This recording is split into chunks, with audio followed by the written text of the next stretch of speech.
حضرت عمر فاروق رضی اللہ تعالیٰ عنہ کی 7 پشتوں میں کوئی بادشاہ نہیں گزرا تھا۔ آپ بھیڑ بکریاں اور اونٹ چراتے چراتے بڑے ہوئے تھے، اور آپ نے تلوار بازی اور تیر اندازی بھی کسی اکیڈمی سے نہیں سیکھی تھی۔ سکندر اعظم نے آرگنائز آرمی کے ساتھ 10 برسوں میں 17 لاکھ مربع میل کا علاقہ فتح کیا تھا، جبکہ حضرت عمر فاروق رضی اللہ تعالیٰ عنہ نے 10 برسوں میں آرگنائز آرمی کے بغیر 22 لاکھ مربع میل کا علاقہ فتح کیا، اور اس میں روم اور ایران کی 2 سپر پاور بھی شامل تھیں۔ آج کے سیٹلائٹ، میزائل اور آبدوزوں کے دور میں بھی دنیا کے کسی حکمران کے پاس اتنی بڑی سلطنت نہیں جو حضرت عمر فاروق رضی اللہ تعالیٰ عنہ نے نہ صرف گھوڑوں کی پیٹھ پر فتح کرائی تھی بلکہ اس کا انتظام و انصرام بھی چلایا تھا۔ الیگزینڈر نے فتوحات کے دوران اپنے بے شمار جرنیل قتل کرائے، بے شمار جرنیلوں اور جوانوں نے اس کا ساتھ چھوڑا، اس کے خلاف بغاوتیں بھی ہوئیں، اور ہندوستان میں اس کی فوج نے آگے بڑھنے سے انکار بھی کر دیا، لیکن حضرت عمر فاروق رضی اللہ تعالیٰ عنہ کے کسی ساتھی کو ان کے حکم سے سرتابی کی جرت نہ ہوئی۔ وہ ایسے کمانڈر تھے کہ آپ نے عین میدان جنگ میں عالم اسلام کے سب سے بڑے سپہ سالار حضرت خالد بن ولید رضی اللہ تعالیٰ عنہ کو معزول کر دیا، اور کسی کو یہ حکم ٹالنے کی جرت نہ ہوئی۔ آپ نے حضرت سعد بن ابی وقاص رضی اللہ تعالیٰ عنہ کو کوفے کی گورنری سے ہٹا دیا۔ آپ نے حضرت حارث بن کعب رضی اللہ عنہ سے گورنری واپس لے لی۔ آپ نے حضرت عمر بن العاص رضی اللہ تعالیٰ عنہ کا مال ضبط کر لیا، اور آپ نے حمص کے گورنر کو واپس بلا کر اونٹ چرانے پر لگا دیا، لیکن کسی کو حکم عدولی کی جرت نہ ہوئی۔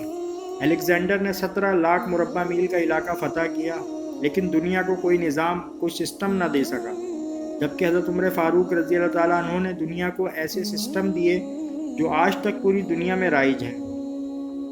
سن ہجری کا اجرا کیا، جیل کا تصور دیا، مؤذنوں کی تنخواہیں مقرر کی، مسجدوں میں روشنی کا بندوبست کرایا، پولیس کا محکمہ بنایا، ایک مکمل عدالتی نظام کی بنیاد رکھی، آبپاشی کا نظام قائم کرایا، فوجی چھاونیاں بنوائیں، اور فوج کا باقاعدہ محکمہ قائم کیا۔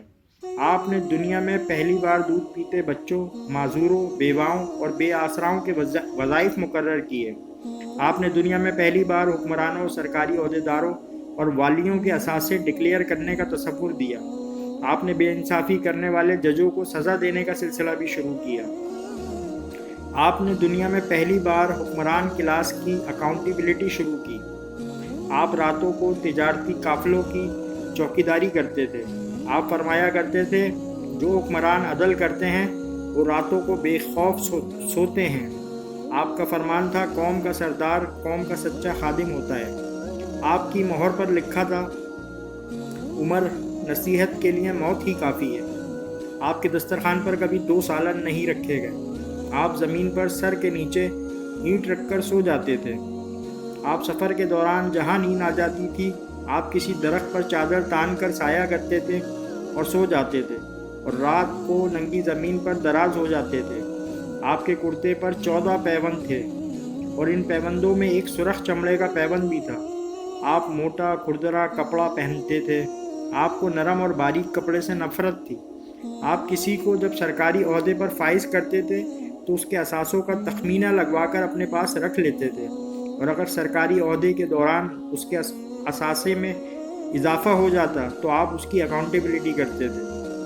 آپ جب کسی کو گورنر بناتے تو اسے نصیحت فرماتے تھے، کبھی ترکی گھوڑے پر نہ بیٹھنا، باریک کپڑے نہ پہننا، چھنا ہوا آٹا نہ کھانا، دربان نہ رکھنا، اور کسی فریادی پر دروازہ بند نہ کرنا۔ آپ فرماتے تھے، ظالم کو معاف کر دینا مظلوموں پر ظلم ہے۔ آپ کا یہ فکرہ آج انسانی حقوق کے چارٹر کی حیثیت رکھتا ہے۔ مائیں بچوں کو آزاد پیدا کرتی ہیں، تم نے انہیں کب سے غلام بنا لیا؟ فرمایا، میں اکثر سوچتا ہوں اور حیران ہوتا ہوں، عمر بدل کیسے گیا؟ آپ اسلامی دنیا کے پہلے خلیفہ تھے جنہیں امیر المومنین کا خطاب دیا گیا۔ دنیا کے تمام مذاہب کی کوئی نہ کوئی خصوصیت ہے، اسلام کی سب سے بڑی خصوصیت عدل ہے، اور حضرت عمر فاروق رضی اللہ تعالیٰ عنہ وہ شخصیت ہیں جو اس خصوصیت پر پورا اترتے ہیں۔ آپ کے عدل کی وجہ سے عدل دنیا میں عدل فاروقی ہو گیا۔ آپ شہادت کے وقت مقروض تھے، چنانچہ آپ کی وصیت کے مطابق آپ کا واحد مکان بیچ کر آپ کا قرض ادا کر دیا گیا، اور آپ دنیا کے واحد حکمران تھے جو فرمایا کرتے تھے، میرے دور میں اگر فرات کے کنارے کوئی کتا بھی بھوک سے مر گیا تو اس کی سزا حضرت عمر فاروق رضی اللہ تعالیٰ عنہ کو بھگتنا ہوگی۔ میں دنیا بھر کے مورخین کو دعوت دیتا ہوں وہ الیگزینڈر کو حضرت عمر فاروق رضی اللہ تعالیٰ عنہ کے سامنے رکھ کر دیکھیں۔ انہیں الیگزینڈر حضرت عمر فاروق کے حضور پہاڑ کے سامنے کنکر دکھائی دے گا، کیونکہ الیگزینڈر کی بنائی سلطنت اس کی وفات کے 5 سال بعد ختم ہو گئی، جبکہ حضرت عمر فاروق رضی اللہ عنہ نے اپنے دور میں جس خطے میں اسلام کا جھنڈا بھجوایا، وہاں سے آج بھی اللہ اکبر کی صدائیں آتی ہیں۔ وہاں آج بھی لوگ اللہ کے سامنے سجدہ کرتے ہیں۔ دنیا میں الیگزینڈر کا نام صرف کتابوں میں سمٹ کر رہ گیا ہے، جبکہ حضرت عمر فاروق رضی اللہ تعالیٰ عنہ کے بنائے نظام دنیا کے 245 ممالک میں آج بھی کسی نہ کسی شکل میں موجود ہیں۔ آج بھی جب کسی ڈاکخانے سے کوئی خط نکلتا ہے، پولیس کا کوئی سپاہی وردی پہنتا ہے، کوئی فوجی جوان 6 ماہ بعد چھٹی پر جاتا ہے، یا پھر حکومت کسی بچے، معذور، بیوہ یا بے آسرا شخص کو وظیفہ دیتی ہے، تو وہ معاشرہ، وہ سوسائٹی بے اختیار حضرت عمر فاروق رضی اللہ تعالیٰ عنہ کو عظیم تسلیم کرتی ہے۔ وہ انہیں تاریخ کا سب سے بڑا سکندر مان لیتی ہے، ماں سوائے ان مسلمانوں کے جو آج احساس کمتری کے شدید احساس میں کلمہ تک پڑھنے سے پہلے دائیں بائیں دیکھتے ہیں۔ لاہور کے مسلمانوں نے ایک بار انگریز سرکار کو دھمکی دی، اگر ہم گھروں سے نکل پڑے تو تمہیں چنگیز خان یاد آ جائے گا۔ اس پر جواہر لال نہرو نے مسکرا کر کہا تھا، افسوس آج چنگیز خان کی دھمکی دینے والے مسلمان یہ بھول گئے ان کی تاریخ میں ایک حضرت عمر فاروق رضی اللہ تعالیٰ عنہ بھی تھا، جن کے بارے میں مستشرقین اعتراف کرتے ہیں کہ اسلام میں اگر ایک عمر اور ہوتا تو آج دنیا میں صرف اسلام ہی دین ہوتا۔ ہم آج بھی یہ بھولے ہوئے ہیں کہ ہم میں ایک حضرت عمر فاروق بھی تھے، جن کے بارے میں رسول اللہ تعالیٰ صلی اللہ علیہ وآلہ وسلم نے فرمایا تھا، میرے بعد اگر کوئی نبی ہوتا تو وہ حضرت عمر بن خطاب